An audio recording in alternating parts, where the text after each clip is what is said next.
tuning in. This is Optibotimus, and I have not done one of these since, I think, the 2009 Star Trek movie. I'm doing a movie review, and naturally I'm going to be doing a movie review of Transformers Dark of the Moon, the third and apparently the final installation from Michael Bay on the Transformers universe. Now, people have asked me my opinion. Did I like it? What I think of it? Is it a good movie? Blah, blah, blah, blah, blah. So on and so forth. First things first. I really do believe that everything that was wrong about the previous movies, I really think Michael Bay tried to correct in this one. A lot of stuff got lost in Revenge of the Fallen. Now, a lot of people don't like the movie Revenge of the Fallen. And it's understandable. That's perfectly fine. I don't mind the movie. There is some stuff that's wrong with it, and I completely attribute it to the fact that there was a writer's strike going on. It was very difficult to actually do a movie during that time. And it wasn't just the Revenge of the Fallen movie that suffered. There's a lot of other movies that came out in that time that suffered horribly from the writing and things of that nature. There's no writers to do it. Dark of the Moon, and just so you know, there's going to be a lot of spoilers in this. If you don't want to be spoiled, if you haven't seen the movie, stop watching it. Don't even bother watching this video. Come back later after you've already seen it, and then you can watch the video. But stop now. Just completely turn this thing off. The Dark of the Moon movie really went back to what I thought was a core story about a boy and his car. And his car just happens to be an alien robot. I really felt reconnected to Bumblebee, believe it or not. I kind of lost that in the second movie. The second movie, Revenge of the Fallen, really kind of seemed like Sam cared more about Optimus than anything else. And in this one, there was that reconnection with Bumblebee, and I was really happy to see that, to the point that after the movie, I went out and I wanted to buy a Bumblebee toy. And I ended up buying the Leader Class Bumblebee, which I didn't ever really want to do. But I did it. But the story was very well done. I really enjoyed. Now, obviously, there was problems that I had. The biggest problem that I had with the movie, and this was going before, I read the novel for it, and there were three things that after reading the novel, that spoilers had come out about what actually happened in the movie, and there was three things that changed from the novel to the movie. And people are going to be like, well, there's always differences between the novel and the movie. I completely understand where they're coming from if the movie is based on a book. So, like, if you took Lord of the Rings, for example, there's stuff that's cut out of the movie because you can't make that because of time constraints, because of budgetary constraints. You can't do that in a movie, so they cut that stuff off. So the book is never as good, or the movie is never as good as the book is. But this book, this novelization for Dark of the Moon, was based off of the movie. So there shouldn't, you don't have to cut anything out for time constraints. Now, Michael Bay had cut some things out for whatever reason. Three things I didn't like. Going in, I did not like the fact that Mirage was renamed Dino. Now, this actually changed for me. During the movie, I ended up not caring about that quite as much as I thought I would. I just look at Dino as being a brand new character, completely created for the movie, and not Mirage. There wasn't anything Mirage about him at all. There's people outside yelling. There wasn't anything Mirage about him in the movie, but in the book, there was a big problem that I had. Mirage actually was killed in the book. He was killed by Starscream. And this was something that I thought would have been really cool. Starscream actually kills Mirage and is like, I never really liked you anyhow. You're always lurking in the background and you're always hiding, and I never liked you, so I'm glad I'm killing you. And I thought that would have been really cool, but they didn't. They I don't know if they cut that out or if that just was never there or whatever Michael Bay decided to do. But the name change thing didn't bug me so much. Him not being killed in the movie didn't bug me quite as much. I was kind of annoyed that Wheeljack, who we thought was going to be Wheeljack, was renamed Q, Q-U-E. And that didn't bug me as much because I don't even remember them actually referring to him by name in the movie. Like, I don't remember Ratchet or Bumblebee ever saying, hey, Q. one of the things that made me not care about it quite so much is actually at the end credits it says Q/Wheeljack, so they acknowledge that Wheeljack is part of his name. So I did like that. That was one thing, the whole name thing. That was problem number one. Problem number two, and this still bugged me, or this still bugs me even after the fact. The twins. We have seen pictures of these two guys. These cars were there at the movie. They were actually there. There's pictures of them. There are scenes in the movie. If you look during the scene when they're driving into the Nest headquarters, you can actually see their cars at the very back of the Autobot convoy. They're there. During the scene when Sentinel Prime goes berserk, and we'll get to that in a little bit. I'm already 5 minutes into this. When he goes berserk, there are actually colored body parts that you see of Skids and Mudflap. In the book, Skids and Mudflap are actually in it. They are killed by Sentinel Prime right after they are killed, or right after Sentinel kills Ironhide. And this is something that really still bugs me. I really wish they would have left this scene in there. And I'm very hopeful that Michael Bay actually reconstitutes it and puts it back into the movie for the Blu-ray release. They weren't in, throughout the book, they were barely in it. Up to that point, it was Ironhide, Ratchet, and the twins that were protecting, I guess, Sentinel Prime. And then Sentinel Prime went nuts. He turned around, and Bumblebee. Bumblebee was there. He blasts Ironhide, and then we see Ironhide dies. Very sad, very tragic, very gruesome, I thought. Very dark. It's the dark of the moon, but still. Then Sentinel turns his cannon to shoot Bumblebee. And I think it was actually Skids. I want to say it was Skids. Skids actually jumps in front of the shot and sacrifices himself to save Bumblebee.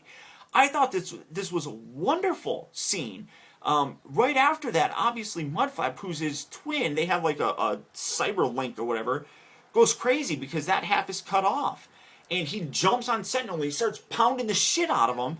And then Sentinel turns around and shoots Mudflap. And Mudflap's like, I don't care, I'm going to die, but I'm still going to beat the shit out of you. And he's going to town on him.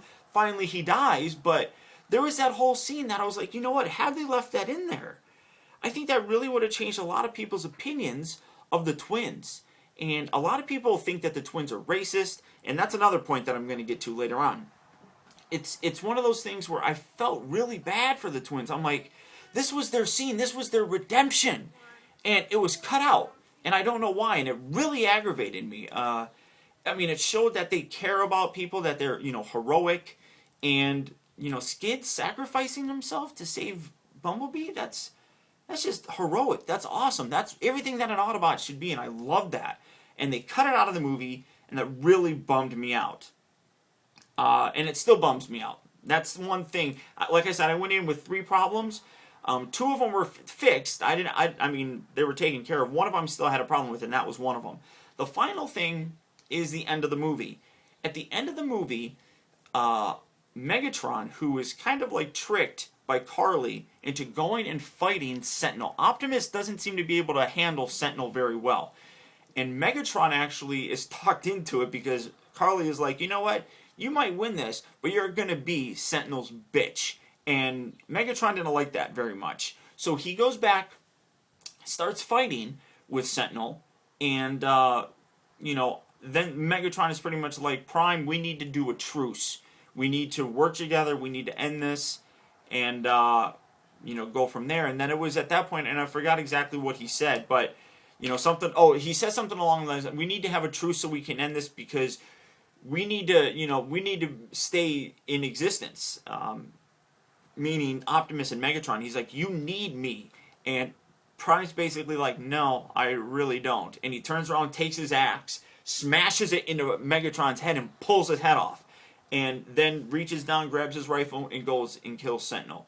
Now that's how it was in the movie. In the book, they do form a truce. And they both beat Sentinel. And Megatron, who then kind of has a change of heart and realizes that, you know what, they're both fighting for the same cause. They're fighting for the survival of Cybertron. Now, obviously, Prime has a different reason than Megatron does. But he decides that he wants to go back and he wants to save Cybertron. So Prime lets him leave. And Megatron basically is like, when Cybertron is ready, I will send for you, and you can come back, and you can be at your home. And I really like that ending. Now, I no longer was too upset about it when I saw it in the movie and saw that it was changed, because people need to realize that the movie version of Optimus Prime is not the G1 version of Optimus Prime. The G1 version of Optimus Prime wouldn't make those tough decisions. Basically, the movie version will. Optimus Prime from the movie realizes that he needs to end this war. He needs to do something to get Megatron out of it. This is his new home. Earth is his new home. The humans need to be protected. The only way to do so is by getting rid of Megatron. And the G1 Prime would never do that. So it's completely different, and it really helped cement that, even in my mind, because there was always that, even seeing him kill the Fallen in Revenge of the Fallen, I'm like, wow, Optimus would never do that. But he did. And, wow, Optimus would never kill Megatron, but he did it. And he needed to do it. He needed to make the tough decision. And that's one thing that Sentinel said to him, that Optimus could never make those tough decisions. And this was his way of kind of proving that he could. So those were my three biggest kind of concerns and gripes beforehand going into the movie. Now, the movie starts off where we see a spaceship trying to escape Cybertron with a whole bunch of firing coming in all over the place.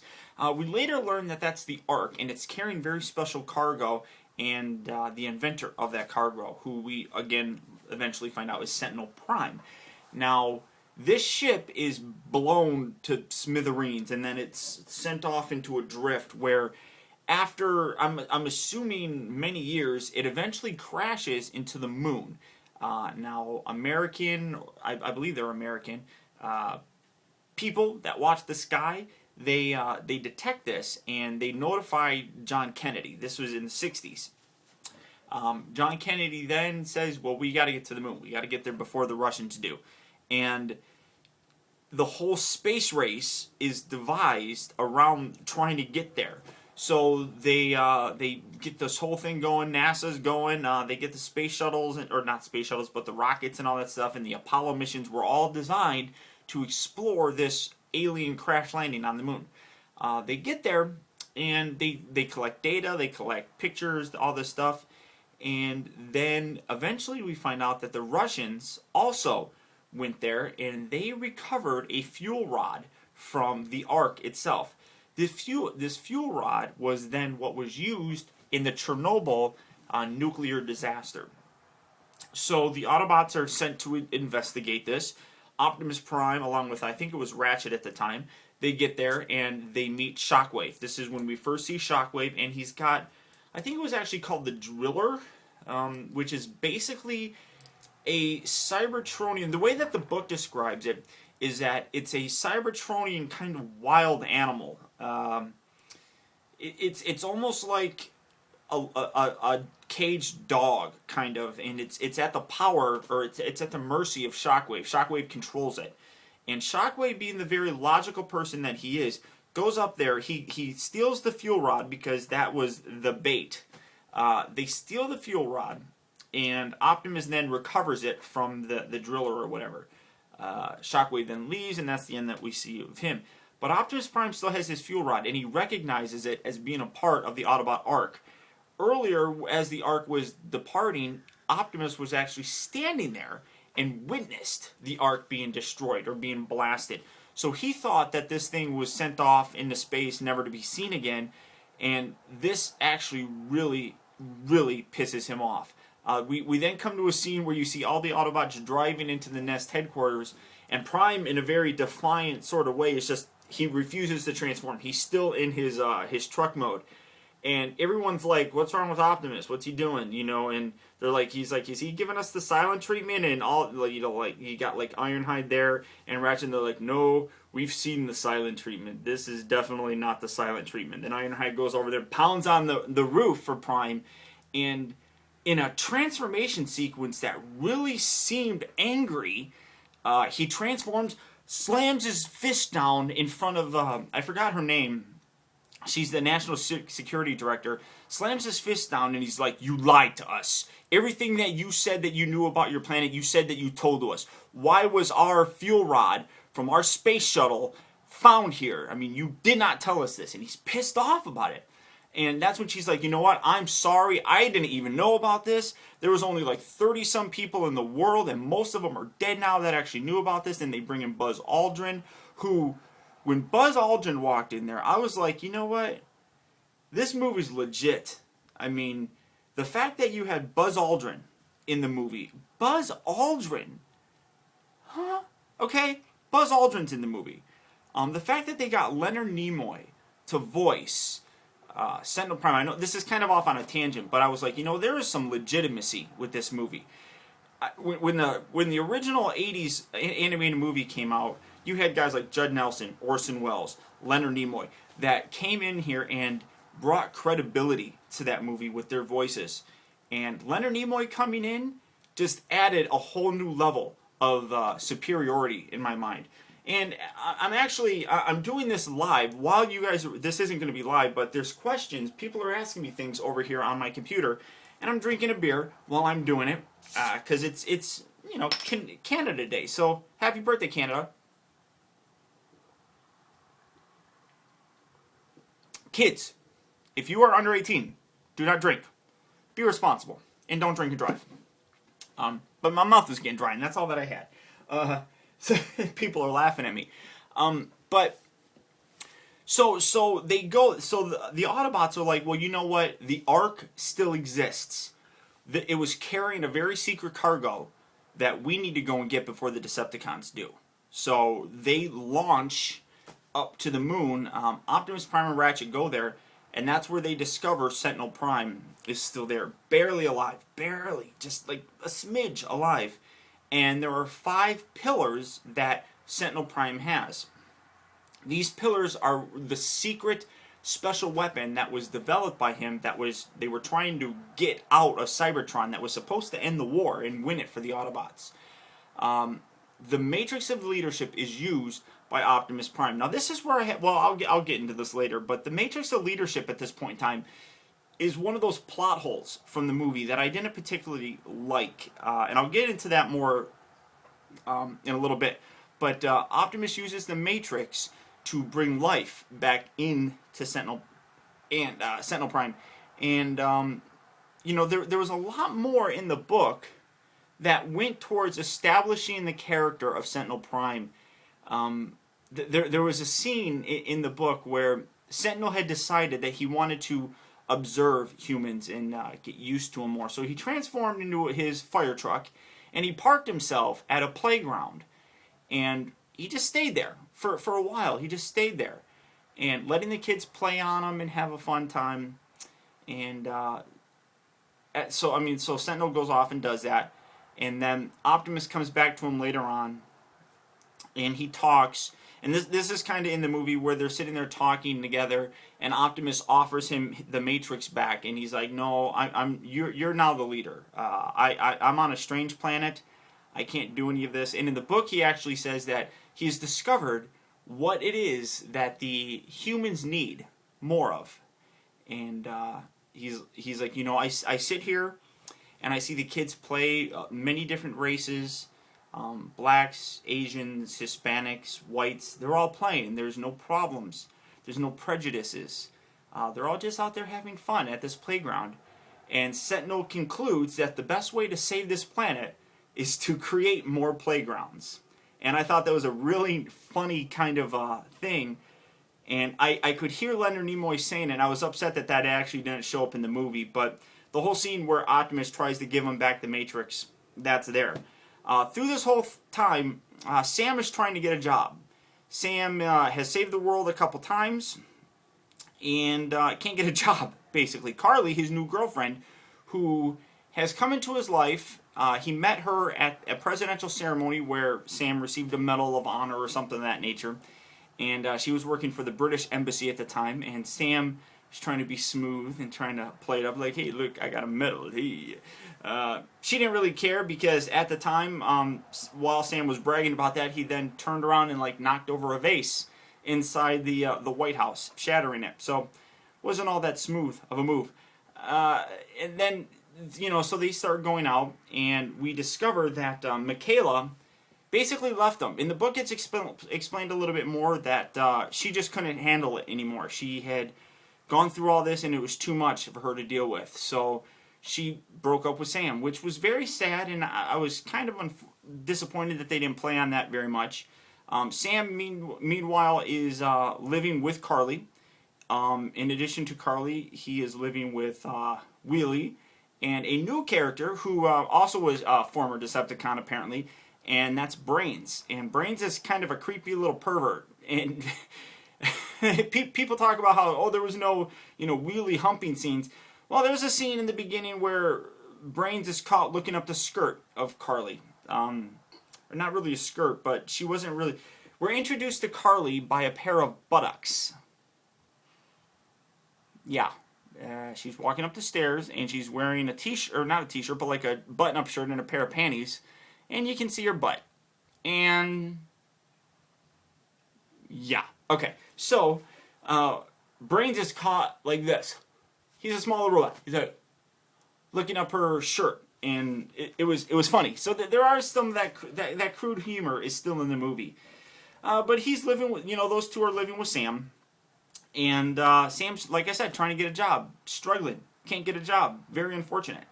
Has a little bit of a chip on his shoulder because of that, but it's interesting. I really like that dynamic. I really liked Carly. Not to say that I didn't like Michaela.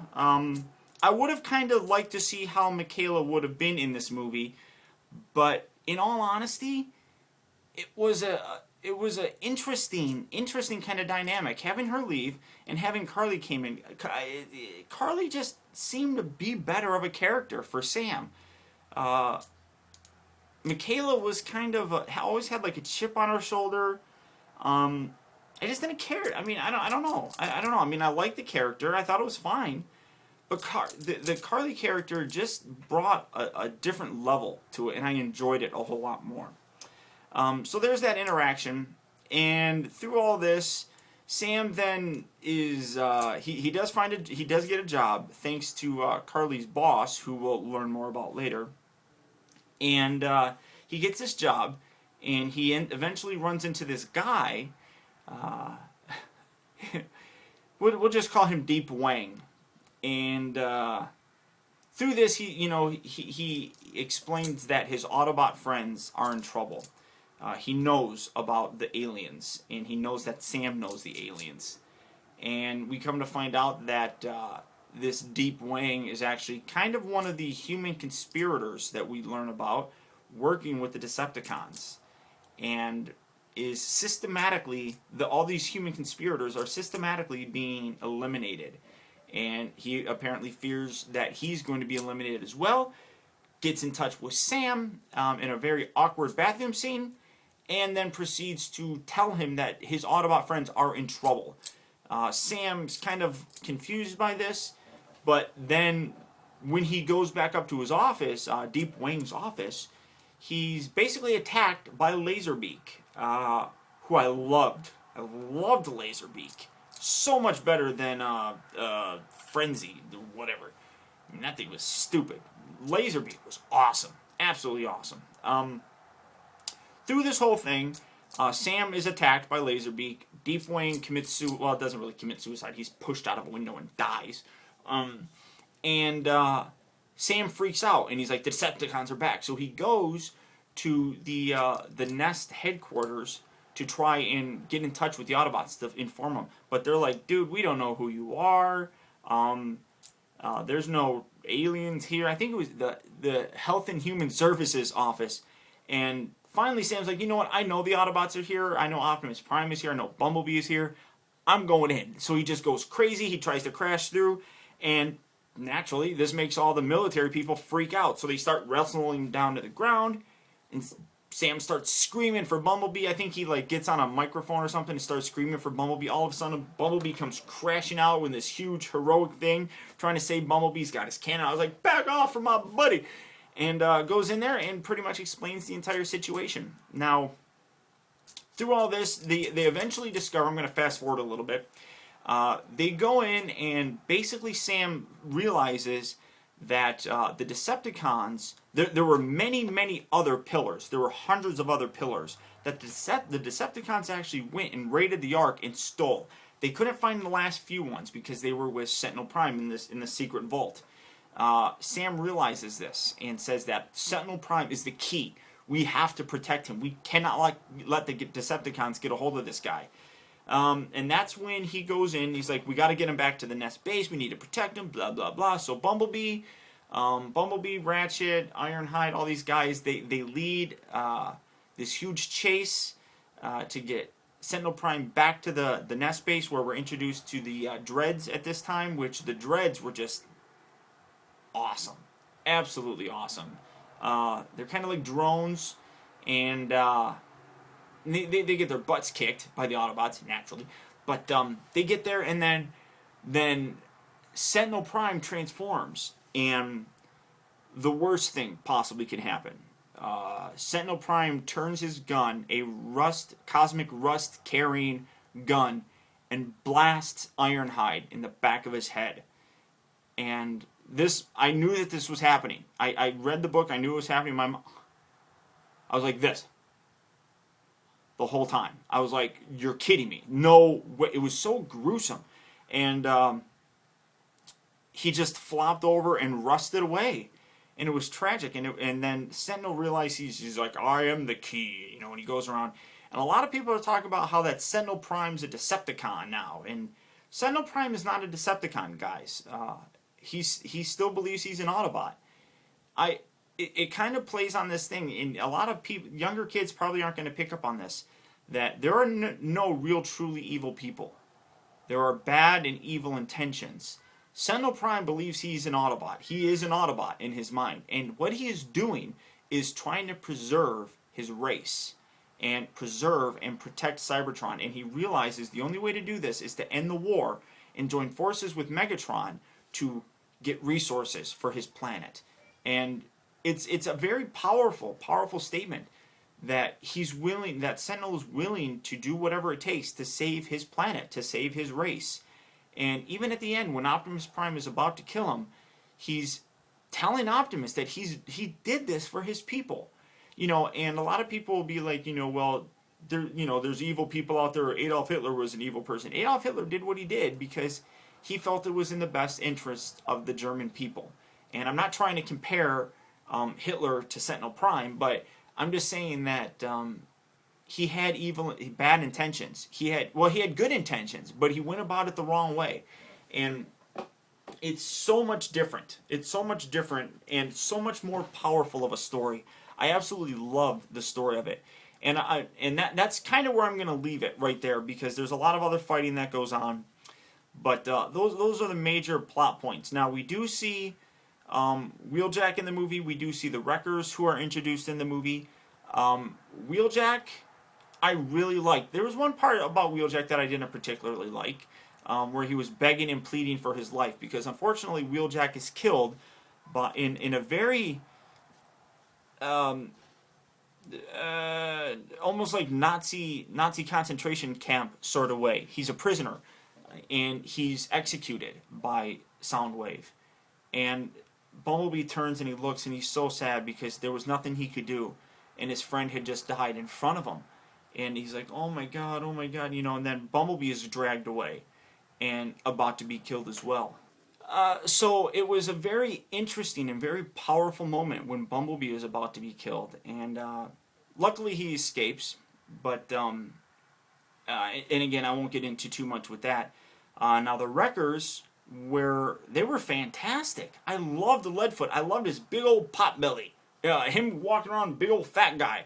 And it was so funny. And this is what I want to talk about with the racial stereotypes. A lot of people said, and I even had somebody say it to me on Twitter not too long ago, that the twins were racist because of how they talked, and they had a gold tooth. And it wasn't just, well, I was like, people need to realize that just because how somebody talked doesn't mean that they're a racial stereotype. It's like, it wasn't just how they talked, they had a green tooth and they couldn't read and they just looked like they were racist, and gangster and blah, blah, blah. I said, well, the wreckers looked like redneck hillbillies. They were baseball caps, they had mullets, they had giant pot bellies, they were NASCARs. People assumed that they were going to be hicks and rednecks.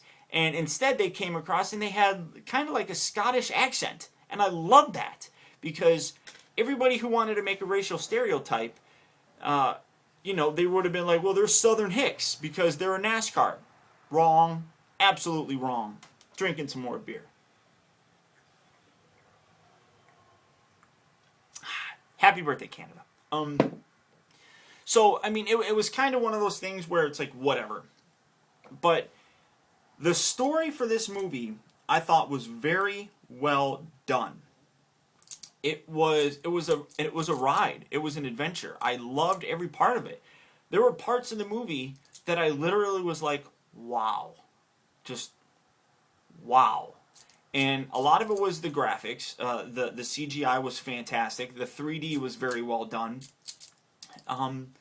This movie, while it's hard to say, obviously Revenge of the Fallen wasn't my favorite. Transformers 1 is an introduction to it, so that gets some, points. But really, Dark of the Moon was a wonderful movie. For Transformer fans, I really think that this was a very nice, very, very well done movie, and I honestly think it's better than the first one. I think that this is the best movie in the franchise. One of the biggest problems that I had in terms of a plot hole was that the Decepticons anticipated. Earlier I mentioned how they took the bait. The Autobots took the bait by going off to the moon and saving Sentinel and all that stuff. They said that it was explained that the Decepticons knew that Optimus would revive Sentinel with the Matrix. But they didn't know that he had the Matrix. They didn't even know that the Matrix really was still around. From the Revenge of the Fallen movie, I mean, that's when Optimus got the Matrix. So it kind of bugs me. There was that continuity error right there, a plot hole, I suppose. And that was the biggest one that I kind of noticed. But all in all, I really like this movie. I was upset that, obviously, that the twins kind of pulled the barricade in the movie and just disappeared. Nobody knew where they went. But ironically enough, Barricade actually makes a return, and you see him in the scene where Wheeljack gets killed. I mean, he's part of the group that's holding those Autobots hostage, or prisoner. So, this movie, in my opinion, is the best of the three movies. Now, you don't necessarily have to agree. It's just my personal opinion. But let me know what you guys think. Please, leave me a comment down below or send me a message, whatever you choose to do. I'd like to create a discussion about this, so please do so. Dark of the Moon, Transformers. The last hurrah from Michael Bay of this in this franchise. I personally do want to thank Michael Bay. I think that he has breathed a new sense of life into the Transformers franchise. That was, regardless of what you people think, was slowly on the decline. He came around and he gave it new life and brought new fans into it. And hopefully it'll be around for another 25 years because of this. It's probably not going to be another 25 years before we get another movie. But I really enjoyed it. I highly recommend seeing it if you guys haven't yet. If you haven't seen it yet, why have you watched this entire video? Oof, I've just ruined the entire movie for you. It's a good movie. It's a good balance of humor, comedy, action, emotion. There's so much emotion in it, and I absolutely loved it. Cannot recommend this movie enough. So thank you guys for sticking around with me for a half an hour or whatever it is. Hey, I'm going to turn now to my my laptop. And there's people that are in my chat room for my Ustream that are going to ask me questions, and I'm going to answer them live right here. So let's see what we have. Kyle Hudson says they didn't have to kill Ironhide. Yeah, I really believe that they did because they needed to send a sense of seriousness that Sentinel means business, and he's going to do whatever it takes, even if it means killing Autobot friends of his, basically. T-Former is asking me, what did I think of the nods towards... in the movie towards, like, say, the cosmic rust and things of that nature. One of the biggest nods that I noticed was I like the Cosmic Rust thing. I thought that was really nice. Was the fact that this whole story about bringing Cybertron to Earth was I can't remember, master plan or something like that. In the original G1 cartoon, Megatron wanted to do the same thing. And he opened up this big giant space bridge thing that was bringing Cybertron here, and they were having all the humans be slaves, and that's when not Spike, the dad, Sparkplug, was one of the slaves that like Dr. Arkville had controlled and stuff. So I really like that aspect. A lot of the nods that I noticed, and I can't think of them all offhand, were really well done and very nice. James Hananigan, Jimmy Boy, wants to know, what did I think about Laserbeak talking? It actually made me laugh. I liked the voice for it. I don't know who did the voice for it, but it amused me. I really thought it was kind of funny. The Fall of Reach wants to know if I would have liked to have seen more of the Wreckers in the movie. Yes, but I think that they served their purpose very nicely. The Wreckers in the comic books are like the SWAT team. When everything else is failing, those are the guys that go in and get the job done. And I think they served their purpose pretty well in the movie itself. And if there was a fourth movie that was being done in the same, franchise, I would like to see them in there more and get some more screen time. But who knows? The Jeter asked what I thought about the Starscream death scene. Starscream dies in the movie at the hands of Sam, which is kind of funny because he uses weapons that were given to him by Wheeljack, and it was nice to see that he was taken out. The death of Starscream in the book comes after Starscream kills Mirage. So in the book, I thought it was portrayed better. Mirage is killed by Starscream, and then then Sam and all them attack Starscream. So you have a more sense of them wanting, or like. When you're reading the book, you're cheering for Starscream to die more because he just killed Mirage. That was something else that I wish that they would have kind of kept in the movie, but I could see that being cut out. I mean, everybody already hates Starscream. You don't have to build more animosity towards the Starscream character. Shotgun Omega. I can't say your name. Wants to know if I think that Prime knew that Sam was being controlled by a watch thing that the Decepticons put on him. In the movie, it's described that yes, or in the book, it's described that yes, Optimus could tell that Sam was acting weird. He knew that it was going to be that way. But you guys got to understand, in that scene where Optimus and the Autobots are leaving, they never planned to actually leave. They were going to come back. But they had to have the Decepticons believe that they were going to leave. Because that's when the true plans for the Decepticons, and Prime Optimus knew this, the true plans were going to come out. That the Decepticons weren't actually just going to leave the planet after they got what they needed. And Optimus knew this. He knew that the Decepticons could not be trusted. So he had to make them think that the Autobots had left and that the Autobots had died. So, yeah, there's that. My good friend Salem Blood asks, do I think that the Wheelie character was much better having brains with him? And kinda, yeah, because it gave somebody for Wheelie to kind of interact with and go back and forth with. And I thought that the development of those characters was actually fun. I mean, I've never seen brains before in my life, but I actually liked them. And it was one of those things where Wheelie was one of those. My eye's really itching. Sorry. Wheelie got a lot of flack in the Revenge of the Fallen movie, and I really think he redeemed himself in The Dark of the Moon. I really like those characters. Angel's Daddy wants to know what villains I would like to see in the next Transformers movie since Megatron, Starscream, and Shockwave are now dead.